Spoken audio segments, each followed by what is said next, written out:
Terima kasih, selamat pagi buat kita semua, bagi mahasiswa-mahasiswi yang sekarang ini lagi mendengar pembelajaran kita di pagi hari ini ya.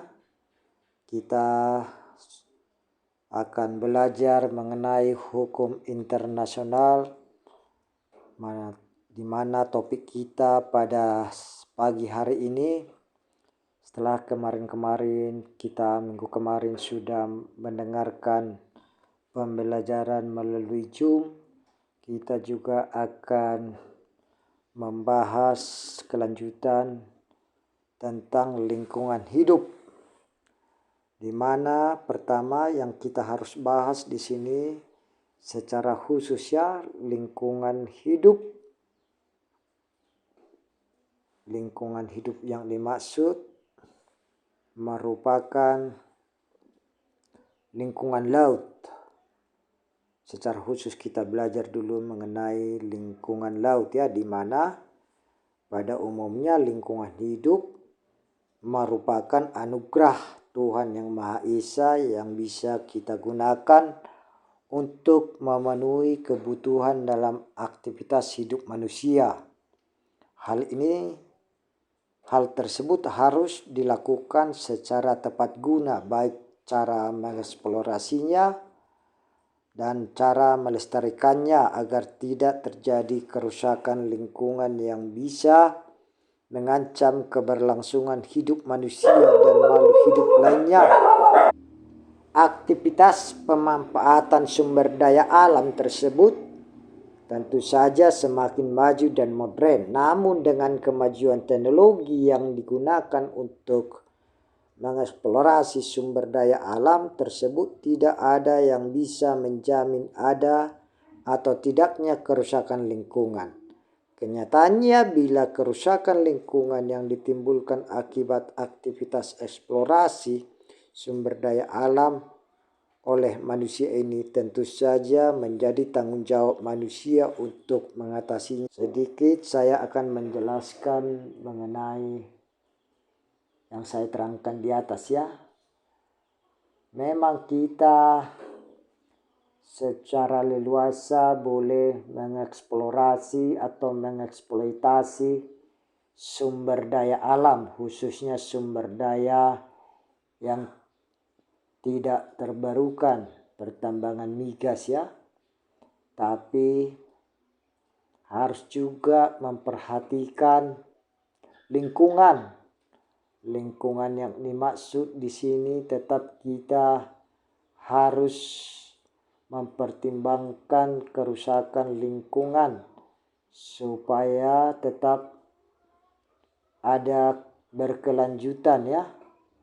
Berkelanjutan yang dimaksud di sini, lingkungan tersebut bisa kita manfaatkan secara terus-menerus, di mana kerusakan lingkungan bisa disebabkan oleh dua faktor, yakni yang pertama kerusakan lingkungan yang disebabkan oleh alam, misalnya letusan gunung berapi, gempa bumi, angin topan, erosi dan sebagainya. Faktor yang kedua yakni kerusakan lingkungan yang disebabkan oleh manusia. Misalnya penebangan hutan secara liar, baik untuk pembangunan kawasan industri atau pemanfaatan sumber daya alam yang berlebihan, pembuangan sampah sembarangan, pemburuan liar, penggunaan disinfektan berbahaya yang tidak ramah lingkungan dan sebagainya. Akibat kerusakan lingkungan yang disebabkan oleh perbuatan manusia sangat merugikan, misalnya terjadi pencemaran akibat proses eksplorasi dan eksploitasi sumber daya alam. Terkait hal tersebut, untuk mencegah, menanggulangi serta mengatasi pencemaran lingkungan tersebut, diperlukan mekanisme khusus yang berupa hukum berbentuk undang-undang yang mengatur tentang lingkungan hidup. Permasalahan pencemaran lingkungan ini harus mendapat perhatian yang cukup dan penanganan yang serius dikarenakan lingkungan hidup sebagai tempat hidup manusia dan makhluk hidup lainnya perlu dijamin kelestariannya guna menjamin kehidupan semua makhluk hidup di masa depan, sehingga dengan adanya kerusakan lingkungan berarti ada ancaman bagi kelangsungan hidup manusia.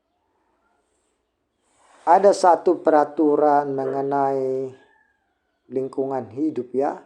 Kita bisa lihat pada tahun 1972 untuk pertama kalinya diadakan konferensi tentang lingkungan hidup yang dikenal dengan Konferensi Stockholm.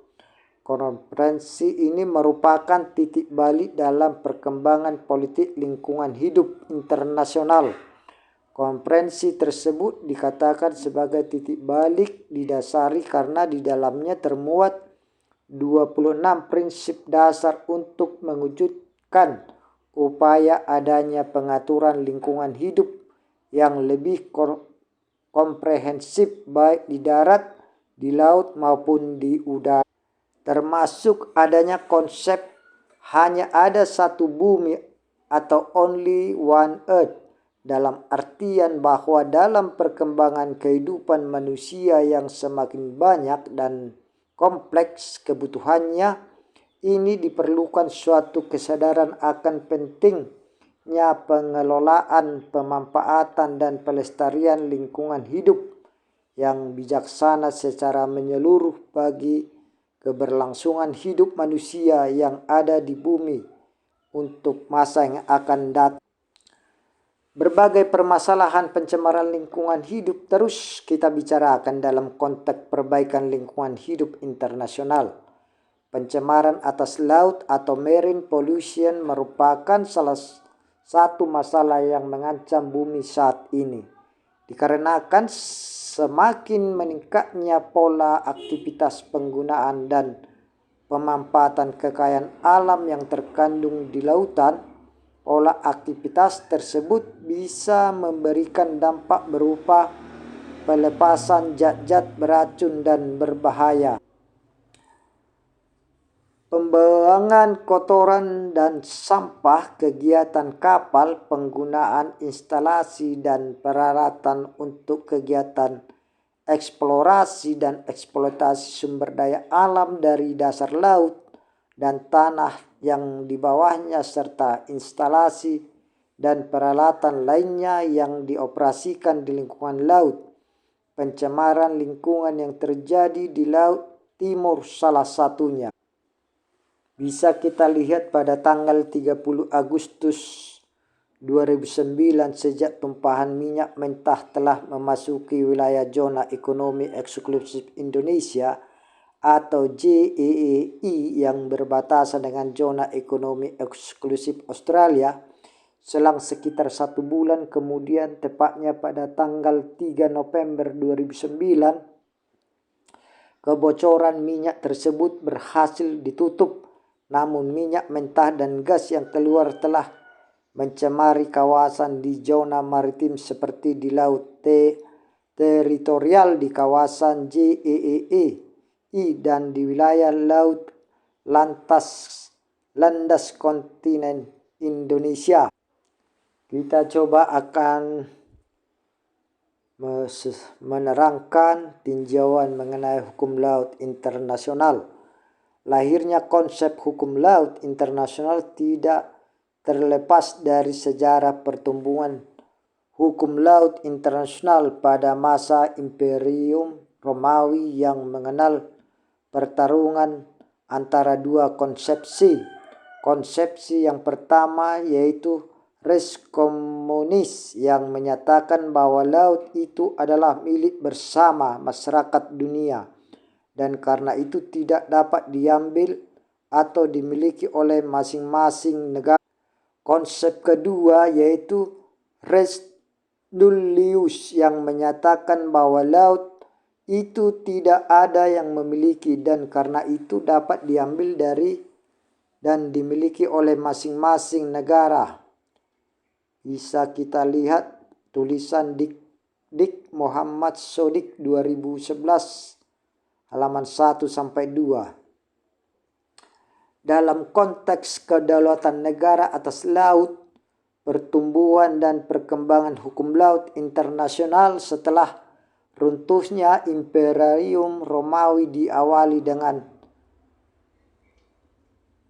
munculnya klaim sejumlah negara atau kerajaan atas sebagian laut yang berbatasan dengan pantainya berdasarkan alasan bermacam-macam atau laut tertutup atau mare glacium. Menyikapi atas berbagai klaim tersebut, Hugo Grotius mengajukan prinsip kebebasan laut atau mare liberum dengan azas kebebasan berlayar atau freedom of navigation yang didasarkan atas pendirian bahwa laut itu bebas dilayari oleh siapapun. Perbedaan kedua prinsip tersebut pada akhirnya tercapai kesepakatan penganut mare clausum dengan mare liberum dengan diakuinya pembagian laut ke dalam laut teritorial yang jatuh di bawah kedaulatan penuh suatu negara pantai dan laut lepas yang bersifat bebas untuk seluruh umat manusia.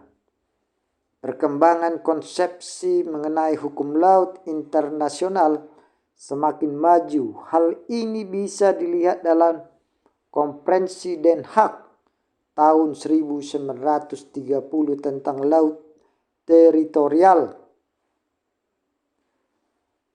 Proklamasi Presiden Amerika Serikat Truman tahun 1945 tentang landas kontinen yang selanjutnya diatur dalam Konvensi 4 Jenewa 1958 hingga pada puncaknya perundingan masalah kelautan adalah dengan adanya Konferensi Perserikatan Bangsa-Bangsa mengenai hukum laut, United Nations Convention of the Law of the Sea, pada tahun 1982 di Montego Bay, Jamaika. Konferensi Hukum Laut 3 ini diadakan berdasarkan resolusi Majelis Umum PBB nomor 2750 atau 25 tanggal 17 Desember 1970. UNCLOS 1982 ini memuat 320 pasal, 9 buah lampiran serta beberapa resolusi pendukung dalam perkembangannya. Hukum laut internasional adalah kaidah hukum yang mengatur hak dan kewenangan suatu negara atas kawasan laut yang berada di bawah yurisdiksi nasionalnya atau national jurisdiction. Dalam Konferensi Hukum Laut 1982 dibahas beberapa pembagian wilayah-wilayah laut, antara lain sebagai berikut. Perairan dalam atau internal water. Internal water merupakan perairan bagian sisi dalam dari garis pangkal. Negara memiliki kedaulatan penuh atas wilayah laut, sehingga kapal asing tidak boleh melintas kecuali dalam keadaan yang bersifat memaksa. Pasal 8 UNCLOS 1982. Garis pangkal yang dimaksud adalah garis yang ditarik melingkar sejauh 12 mil pada pantai saat air laut surut yang dihitung dari pulau terluar. Ada 3 jenis garis pangkal. 1. Garis pangkal normal. Garis pangkal yang ditarik pada pantai saat air laut surut mengikuti lekukan pantai. 2. Garis pangkal lurus. Garis pangkal yang ditarik dengan menghubungkan titik-titik atau ujung-ujung terluar dari pantai.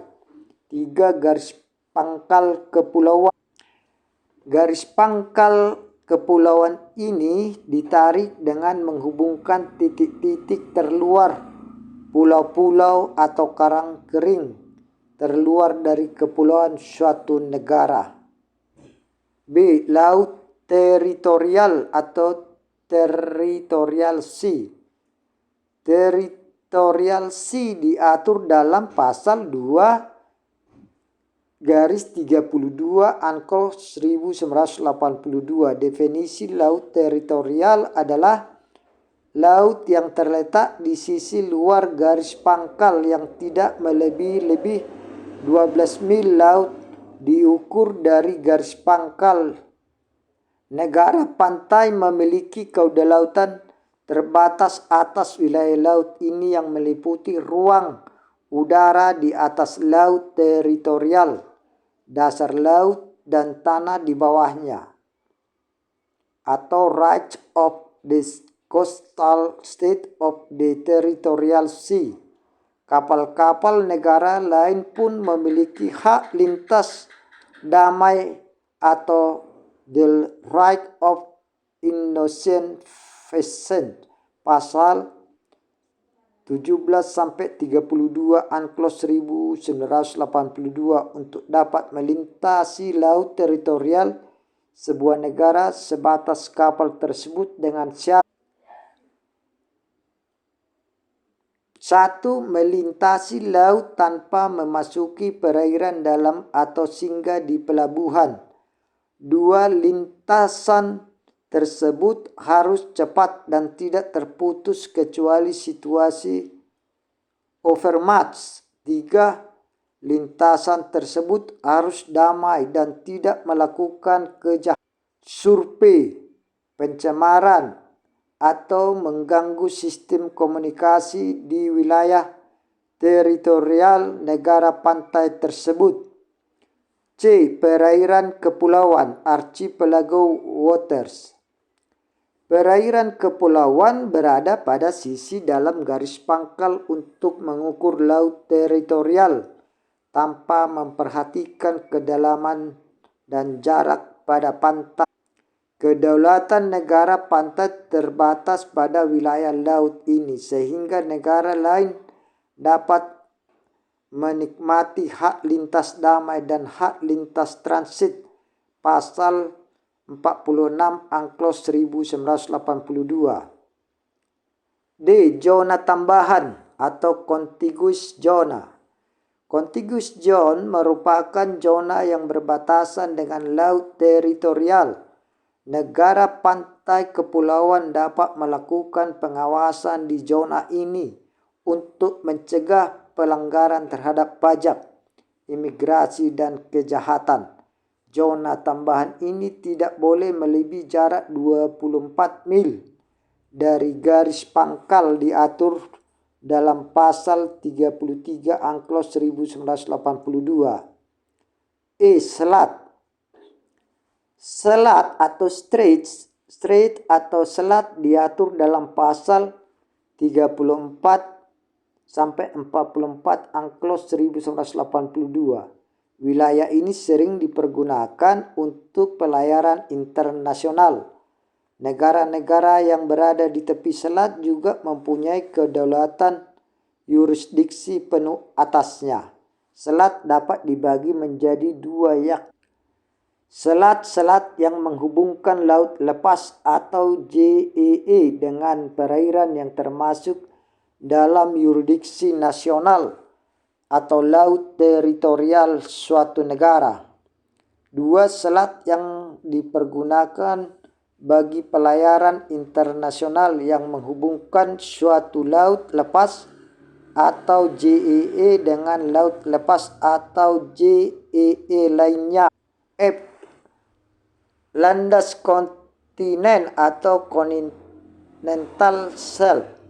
Landas kontinen suatu negara meliputi dasar laut dan tanah di bawahnya dari daerah di bawah permukaan laut yang terletak di luar laut teritorialnya sepanjang kelanjutan alamiah wilayah daratannya hingga pinggiran luar tepi kontinen atau hingga berjarak 200 mil laut dari garis pangkal. Wilayah laut ini memiliki sumber daya alam yang banyak, sehingga negara pantai memiliki hak eksklusif untuk mengeksploitasi dan mengeksplorasi sumber daya alam di dalamnya. Negara lain pun bisa mengeksploitasi dan mengeksplorasi wilayah tersebut setelah mendapat izin dari negara-negara pantai. Pasal 77 Unclos 1982. G. Zona ekonomi eksklusif economic zone. Zona eksklusif adalah daerah marit di luar tersambung dengan laut teritorial yang luasnya tidak boleh melebihi 200 nautical miles dari garis pangkal yang dipakai untuk mengatur laut teritorial. Zona ekonomi eksklusif berisi hak-hak negara pantai seperti riset ilmiah, kelautan, perlindungan, dan pelestarian laut, serta pembuatan, pemakaian pulau buatan, instalasi, dan bangunan. JEE diatur pada pasal 55-75 Unclos 1982. Laut lepas atau high sea. Pengaturan laut lepas ada di dalam pasal 86-120 Unclos 1982. High sea merupakan bagian laut yang tidak termasuk perairan pedalaman laut teritorial, zona ekonomi eksklusif suatu negara, dan perairan kepulauan dalam suatu negara kepulauan. Yurisdiksi suatu negara tidak berlaku pada wilayah ini karena hal ini merupakan perairan internasional. Laut lepas pada pasal 2 Konvensi Jenewa tahun 1950 menyatakan bahwa laut lepas adalah terbuka untuk semua negara. Tidak ada suatu pun negara secara sah dapat melakukan pemasukan bagian daripadanya ke bawah kedaulatannya. Kebebasannya yaitu kebebasan berlayar, menangkap ikan, kebebasan menempatkan kabel dan pipa bawah laut, serta kebebasan terbang di atas laut lepas. Dikenal juga kebebasan dan aturan-aturan kapal di laut bebas.